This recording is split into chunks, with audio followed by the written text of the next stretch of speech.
Elle clignait des yeux avec force, la forme de son visage, ses oreilles, son nez, exactement comme ceux de Ray. « Voici la dame dont je t'ai parlé, » dit-il. C'est elle qui a supervisé l'événement d'aujourd'hui. Les yeux de Rhoda se posèrent sur le garçon, et Remy chancela légèrement. « Je vous ai déjà vu quelque part, non? »« Je ne pense pas, monsieur, » répondit-elle. Mais son regard resta fixé sur Zion. Il ne dit rien, mais il savait que quelque chose clochait. Pendant un long moment, personne ne bougea. Rhoda resta droite, essayant de respirer calmement, et Remy, il ne la regardait pas elle, ni l'enfant, mais la possibilité. Sa mère brisa doucement le silence. « Vous deux, vous vous connaissez ?» Rhoda répondit trop vite. « Non, maman, je travaille juste ici. » Mais Remy ne cligna pas des yeux. Il fixait toujours Zion. Le garçon pencha la tête, curieux. « Maman, c'est qui lui ?» Avant qu'elle ne puisse répondre, Remy prit la parole. « Zion, répéta-t-il d'une voix basse. « Il s'appelle Zion, oui, dit Rhoda calmement. C'est son prénom. » Il fit un petit pas en arrière, le visage tendu. Il regarda de nouveau l'enfant. La ressemblance était désormais indéniable. Les yeux, la mâchoire. La mère de Remy se tortilla sur place, mal à l'aise. Elle ne souriait plus. « Rhoda, s'il te plaît, ne sois pas offensée. Mais est-ce ton fils biologique ?» Le hochement de tête de Rhoda fit calme. « Oui, maman, c'est mon fils. »« Et son père ?» demanda-t-elle prudemment. « Si tu me permets de poser la question. » Voilà, c'était dit. L'air devint plus lourd. « Il n'est pas dans le tableau, » répondit-elle. Ce n'était pas un mensonge, mais ce n'était pas toute la vérité non plus. Remy ne dit rien. Il baissa les yeux vers sa paume, puis les leva vers celle de Zion. La tache de naissance, preuve silencieuse, lui sautait au visage. « Merci, dit enfin sa mère. Tu as été très utile aujourd'hui. » Rhoda hoqua poliment la tête. « Ce fut un plaisir, maman. » Ils se tournèrent pour partir, mais alors que Remy s'éloignait avec sa mère, il s'arrêta une dernière fois et se retourna. Rhoda ne lui rendit pas son regard. Le trajet du retour se fit en silence. Remy était assis à côté de sa mère sur la banquette arrière, faisant défiler son téléphone, prétendant lire des messages. Mais en réalité, il ne regardait rien. Son esprit était encore fixé sur le visage du garçon. Il n'avait posé aucune question, ni au restaurant, ni dans la voiture. Mais la ressemblance, elle était là.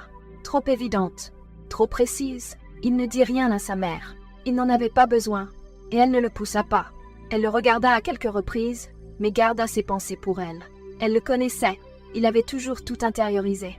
Le soir suivant, Remy était assis dans sa voiture, fixant les rues sombres de Lagos, rassemblant les morceaux de souvenirs d'il y a 5 ans. Tout était flou. Une nuit d'ivresse pendant le service national, les lumières d'une boîte de nuit, une fille aux yeux tristes. Il se souvenait à peine de son prénom, mais maintenant, son visage lui revenait. Il était sûr d'avoir utilisé une protection cette nuit-là. Il en utilisait toujours. Remy se rendit au restaurant pour la voir. Il attendit que le restaurant soit calme. Plus de clients, plus de personnel. Il demanda à la voir en privé. Rhoda se tenait dans le couloir du personnel, les bras croisés, l'expression calme. « Je me souviens de toi maintenant, » dit-il d'une voix basse. « Tant mieux pour toi. Cette nuit à Abuja, à l'hôtel, pourquoi tu n'as rien dit quand tu m'as vue à la fête? Tu savais qui j'étais. » Je ne pensais pas que ça comptait. La mâchoire de Remy se crispa. « Le garçon, c'est le mien? Tu l'as vu? Tu me le dis. » Il se frotta le front, frustré. « Mais j'ai utilisé une protection, je m'en souviens. J'utilise toujours une protection. Je ne couche pas avec des filles comme toi sans. » Rhoda se figea. « Des filles comme elle ?» Sa voix devint tranchante. « Des filles comme moi ?» Remy haussa les épaules, sur la défensive. « Allez, Rhoda, tu m'as suivi à l'hôtel après m'avoir rencontré en boîte. Tu voulais quoi que je pense? Que tu venais pour un plan d'un soir, non ?» La gifle partit, dure et nette, en plein visage. « Ne m'appelle plus jamais comme ça. Tu crois que parce que j'ai fait une erreur stupide, j'étais une prostituée? Tu ne sais rien de moi. » Remy resta la main sur la joue, silencieux, choqué. « J'ai élevé ce garçon seul. Ne viens pas maintenant avec tes questions. Je n'avais pas besoin de toi à l'époque. Je n'ai pas besoin de toi maintenant. » Et elle s'éloigna, le laissant seul dans le couloir, sans voix. Plus tard dans la nuit, Remy ne put plus garder tout ça pour lui. Il raconta tout à sa mère. Elle était assise dans le salon, le regardant comme s'il avait perdu la tête. « Un coup d'un soir ?» répéta-t-elle. « Remy, tu as couché une fois avec une fille dont tu ne connais même pas le nom de famille? C'est comme ça que je t'ai élevée? C'est comme ça que tu te comportes? Maman, c'était il y a des années. J'étais jeune. Ne me dis pas de bêtises, rétorqua-t-elle. Tu étais assez vieux pour être responsable. Et maintenant, tu me dis que tu as un enfant? Un enfant que tu as abandonné sans le savoir? Il se tut. Cette génération, je ne vous comprends pas. À notre époque, on rencontrait une fille proprement. On allait voir ses parents, on se mariait avant d'avoir des enfants. Pas de plan, pas de bêtises. Elle se tourna vers lui, haletante. Tu te rends compte de la honte si ça s'ébruite? Fiançailles samedi, enfant caché lundi. Tu ferais mieux de gérer ce désordre, Rémi, parce que si ce garçon est vraiment le tien, ta fiancée ne doit pas la prendre dans la rue. 2 jours plus tard, Rémi se présenta à nouveau au restaurant. En le voyant, Rhoda faillit passer son chemin. « Il faut que je te parle, dit-il doucement. Quoi encore? Je suis désolée pour ce que j'ai dit l'autre jour à propos de toi, comme quoi t'étais une fille d'un soir. Je n'avais aucun droit. » Rhoda ne répondit rien. « J'avais tort. J'ai tout mal géré. Je ne suis pas fière de la façon dont je t'ai traitée cette nuit-là, ni maintenant. J'ai juste besoin de savoir, qu'est-ce que tu veux que je fasse? Je ne veux pas fuir. » Rhoda le regarda longuement et intensément. « Ce que je veux? » répéta-t-elle. « Tu crois que c'est une question de ce que je veux? Tu crois pouvoir réapparaître après 5 ans et que je vais simplement t'attribuer un rôle dans nos vies parce que tu te sens coupable? Mais c'est ton fils, que ça me plaise ou non. Ne me demande pas quoi faire. Décide quel genre d'homme tu veux être. » Puis elle tourna les talons et s'éloigna. Rémi revint, cette fois avec sa mère, mieux préparée. Ils demandèrent à parler à Rhoda en privé avant l'ouverture du restaurant. Rhoda s'assit, le visage calme et méfiant. La mère de Rémi prit la parole en premier, d'une voix mesurée. « Rhoda, merci d'avoir accepté de nous recevoir. J'ai entendu toute l'histoire. Je ne suis pas fière de la façon dont mon fils a géré les choses à l'époque, mais je comprends maintenant qu'il ne savait pas. Tu ne lui as rien dit. » Rhoda acquiesça lentement. « Non, je n'avais même aucun moyen de le faire. » Un silence gênant s'installa. La mère de Rémi adoucit le ton. « Écoute, je ne peux pas changer le passé. Lui non plus. Mais l'enfant est là. Il fait partie de nous qu'on l'ait prévu ou non. » Rémi ajouta, plus doucement cette fois, « On n'est pas là pour le bouleverser ou l'embrouiller. Je veux juste savoir comment on peut faire partie de sa vie correctement. Je veux faire ce que j'aurais dû faire depuis longtemps. » Rhoda finit par souffler. « Je ne vous en empêche pas. J'ai juste fait ça seule pendant si longtemps. Je ne m'attendais même pas à ce moment. » Sa mère hocha la tête. « On n'est pas là pour se battre. On veut juste un arrangement pacifique pour le bien du garçon. » Rhoda déglutit avec difficulté. Sa voix se fit plus douce, plus vraie cette fois. « Tout ce qui m'importe, c'est la paix de Zion. Si vous voulez tous les deux faire partie de sa vie, ça doit se faire doucement, à son rythme. » Rémi acquiesça lentement. « C'est juste. » Sa mère ajouta. « Parfait. Pas de drame. Pas de bruit. On fera les choses comme il faut. » Rhoda fit un léger signe de tête. Ils restèrent silencieux un moment. Rémi s'éclaircit la gorge. « J'aimerais qu'on fasse un test ADN, dit-il prudemment.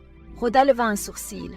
Mais avant qu'elle ne puisse répondre, sa mère pouffa légèrement, secouant la tête. « ADN » ricana-t-elle. « Rémi, je t'en prie, arrête de gaspiller ton argent. Ce garçon, c'est ta photocopie. Même ton entêtement, il l'a hérité. » Rémi esquissa un léger sourire, mais garda un ton sérieux. « Maman, je sais, mais c'est nécessaire. Pour les papiers, les documents officiels. Si je veux faire les choses correctement, légalement, ça doit être bien fait. » Sa mère leva les yeux au ciel d'un air théâtral. « Votre génération, avec tous ces tests ADN, paternité par-ci, paternité par-là. À notre époque, une fois que l'enfant te ressemble, c'est réglé. » Rhoda resta silencieuse, son visage impassible. Rémi la regarda. « Ce n'est pas parce que j'ai des doutes, c'est parce que je veux que tout soit clair sur papier. Pour lui et pour l'avenir. » Rhoda hocha lentement la tête. « D'accord, si ça peut faciliter les choses. » Rémi poussa un soupir de soulagement. « Merci. » Sa mère agita la main d'un geste désinvolte. « Gaspillage d'argent. Mais vas-y. Au moins, quand le résultat viendra, peut-être que tu dormiras mieux. » Ils rirent doucement. C'était le premier signe de détente partagé entre eux. 2 semaines plus tard, le résultat du test ADN arriva. Rémi était assis dans sa voiture, garé devant la clinique, tenant l'enveloppe. Il savait déjà ce qu'elle contenait. L'enfant était son portrait craché. Mais le voir noir sur blanc rendait les choses plus réelles. Il expira profondément, puis envoya un message à Rhoda. Ce week-end-là, ils se retrouvèrent dans un parc calme. Rhoda était venue avec Zion, habillée proprement d'un t-shirt et d'un jean. Ses grands yeux curieux scrutaient les environs, serrant la main de sa mère. La mère de Rémi était aussi présente, assise sur un banc, les observant avec ce mélange de fierté et de regret que seules les grands-mères savent exprimer. Rémi s'agenouilla à la hauteur de Zion, incertain sur comment commencer. « Salut Zion. Voici Rémi, dit doucement Rhoda. Tu te souviens de lui ?» Zion hocha timidement la tête. Rémi lui sourit doucement. « Je peux m'asseoir avec toi ?» Ils s'assirent calmement au début. Rémi ne précipita rien. Il lui demanda ses dessins animés préférés, son école, ses amis. Zion répondit prudemment, mais se détendit bientôt, riant à une blague innocente de Rémi. La mère de Rémi les regardait de loin, tamponnant discrètement ses yeux avec son foulard. Ce n'était pas parfait, ce n'était pas chargé d'émotions, ce n'était pas dramatique, c'était juste un début. Il n'y eut pas de grande scène. C'était une soirée tranquille dans l'appartement de Rémi, juste lui et sa fiancée, Audrey.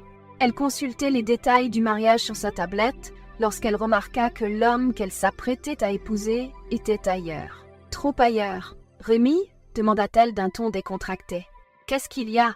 Tu es ailleurs toute la semaine. » Rémi soupira. Il avait répété cette conversation des centaines de fois dans sa tête. « Il y a quelque chose que je dois te dire, dit-il enfin. »« Quoi donc ? J'ai un fils. » Elle cligna des yeux. « Pardon ?»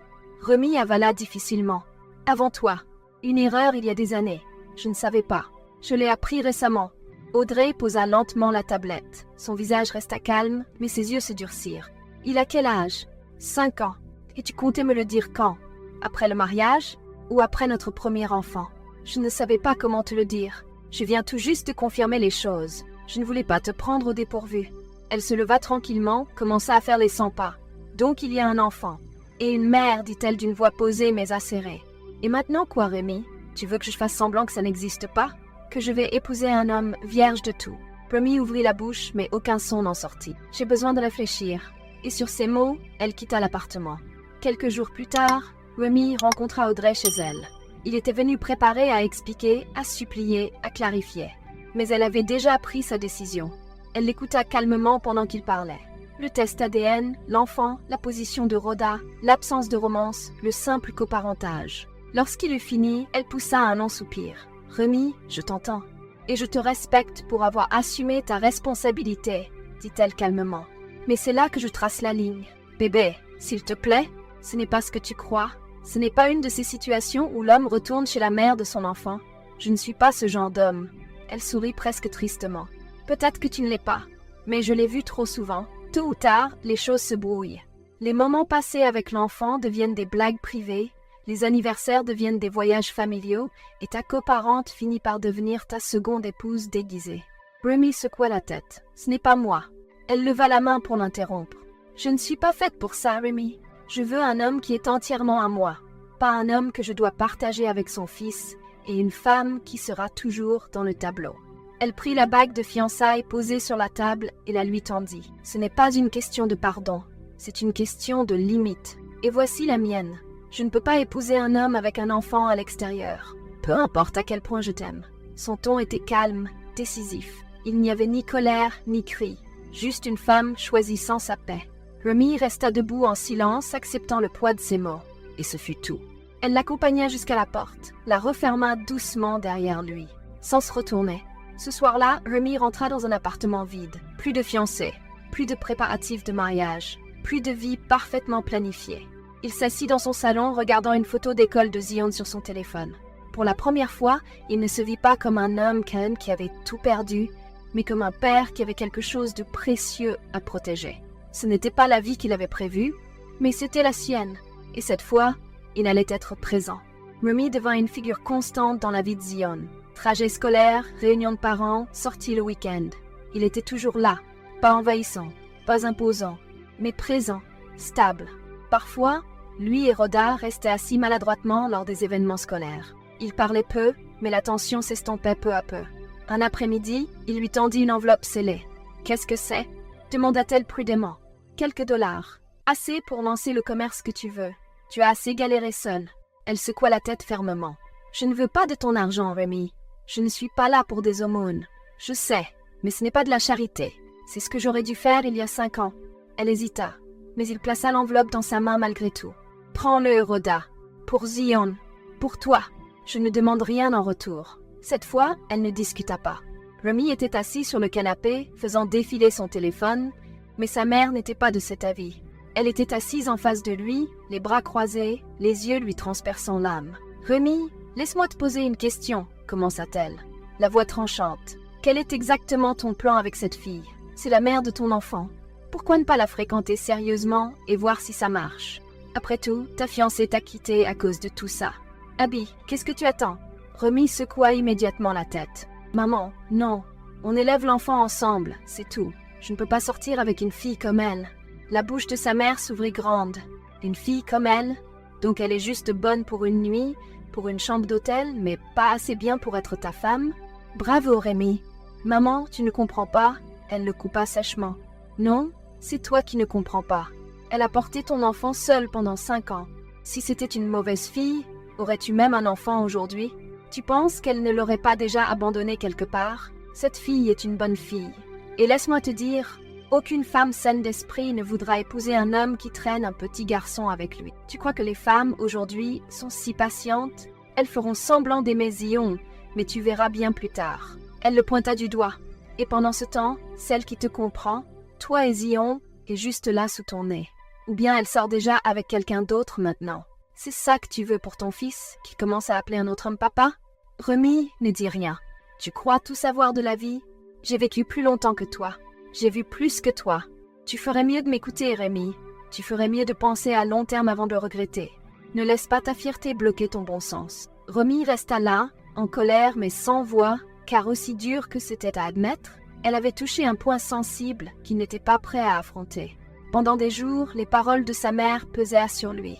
Elle le harcela, lui envoya des notes vocales, alla jusqu'à faire intervenir son oncle pour lui faire la morale. Rémi tenta d'ignorer, mais il ne pouvait pas fuir la vérité. Alors, il fit quelque chose de courageux. Il acheta un petit appartement au nom de Zion, un F2 tout payé dans un beau quartier de Lagos. Il inclut également Rhoda comme co-tutrice sur les documents. Puis, il l'invita à venir le voir. Rhoda se tenait dans l'appartement vide, confuse. « C'est quoi tout ça ?» demanda-t-elle. Rémi lui tendit les pieds en silence. « C'est pour Zion et pour toi. Pas de loyer, pas de stress de propriétaire. Rémi, pourquoi tu fais tout ça? Parce que tu le mérites et parce que j'y ai réfléchi. Peut-être qu'on devrait essayer. Toi et moi, sérieusement.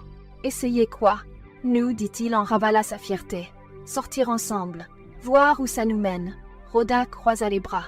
« Ah, maintenant tu me vois comme une femme à fréquenter après 5 ans, après m'avoir laissé élever ton fils seul. Je sais que ça semble tard et je sais que j'ai fait des erreurs, mais peut-être qu'on peut recommencer. Pas seulement parce qu'on a un enfant ensemble, mais parce que je le veux, ou parce que tu te sens coupable maintenant. » Rémi ne répondit pas. « Rémi, tu es le père de Zion. C'est suffisant. J'ai fait la paix avec ça. Mais pour le reste, je ne suis pas intéressée. Je suis bien comme ça. Merci pour ce cadeau, ça me touche. Mais ne confonds pas responsabilité et sentiment. » Rémi s'approcha tandis qu'elle essayait de lui rendre les papiers. « Oda, je ne fais pas ça par culpabilité, ni pour t'acheter. » Elle le regarda perplexe. « Alors pourquoi ?» Il prit une profonde inspiration. « Parce que je veux plus. J'ai menti à moi-même tout ce temps. Je veux un vrai foyer. Je veux que Zion voie ses parents ensemble. Je veux qu'il grandisse en voyant son père respecter et aimer sa mère. » Il sourit, un peu timide, un peu vulnérable. « Tu es célibataire, je suis célibataire. Est-ce qu'on peut au moins essayer? Arrêtons de fuir ce qui est déjà là. » Rhoda hésita, cherchant dans ses yeux. La voix de Rémi baissa, plus douce, plus sincère. « Rhoda, je ne veux pas juste être le père de Zion. Je veux que tous mes enfants viennent de toi. Toi seul. Je veux être l'homme que tu mérites. » Rhoda avala difficilement. Elle ne s'attendait pas à ça. Pour la première fois, il n'agissait pas comme l'arrogant Rémi qu'elle avait connu. Il se tenait là comme un homme, ouvert, humble et vulnérable. Elle regarda les clés de la maison dans sa main. « Je ne sais pas, Rémi. C'est beaucoup, murmura-t-elle. « Alors allons-y doucement, doucement, dit-il doucement. Mais essayons sérieusement cette fois. Pas à cause de Zion, à cause de nous. » Ses lèvres tremblèrent, mais elle hocha lentement la tête. Et pour la première fois en 5 ans, ils se sourirent sans colère, sans honte. Juste avec des possibilités. 1 an plus tard, ils célébrèrent un petit mariage intime. Pas de foule, pas de drame, juste la famille proche, quelques amis et beaucoup de larmes. La mère de Rémi fut celle qui pleura le plus, tenant les mains de Rhoda avec force, priant et les bénissant. « Je vous l'avais dit à tous les deux, » dit-elle en souriant à travers ses larmes. « Rien de bon ne vient facilement, mais regardez comment Dieu a achevé ce qu'il avait commencé. » Désormais, ils formaient une famille. Plus de malaise, plus de séparation. Ce soir-là, Rhoda s'assit tranquillement dans leur chambre. Elle posa une main douce sur son ventre, souriant en repensant à son parcours. De cette petite chambre à Garki à ce moment précis. Une nouvelle vie grandissait déjà en elle. Rémi entra, se glissa dans le lit à ses côtés. Il la serra contre lui, sa main effleurant son ventre. « Madame Rémi, tu vois, je t'avais dit que tous mes enfants viendraient de toi. Je ne fais pas de promesses en l'air. Si je devais revivre, je te choisirais encore. » Rhoda rit. « Ah, toi et ta bouche douce, Rémi. J'espère que ce n'est pas cette bouche que tu utilisais pour tromper les filles avant. » Il rit doucement. « Peut-être, mais maintenant, elle est pour toi seule. » Si je n'étais pas déjà enceinte, tu m'aurais encore mise dans les problèmes ce soir. » Il rit en la serrant contre lui. « Ne me tente pas, femme. » Ils rirent ensemble, enveloppés de chaleur, d'amour et de la douce joie d'une vie reconstruite à partir de cendres. Ce n'était pas parfait, mais c'était à eux. Et enfin, c'était suffisant. Elle ne put s'empêcher de murmurer « Merci Dieu pour ce nouveau chapitre. »